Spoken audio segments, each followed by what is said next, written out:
சொல்லுங்கள், வண்டியை பற்றி சொல்லுங்கள். வண்டியை பற்றி சொல்லுங்கள். நல்லா இருக்குது வண்டி ஓட்டுறதுக்குண்ணா. இது வண்டி ஃபியூச்சர்ஸை பற்றி சொல்லுங்கள். வண்டி ஃபியூச்சர்னா என்ன, ஓல்டு மாடலுக்கும் இதுக்கும் நிறைய வித்தியாசம் இருக்குது.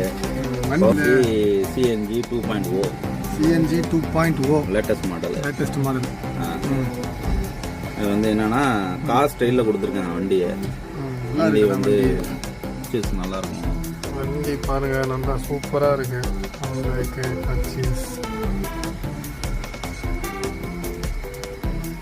கீர் வந்து மத்து கீரு. மத்து கீரா மினி பஸ்ஸுக்கு உள்ள மாடலு.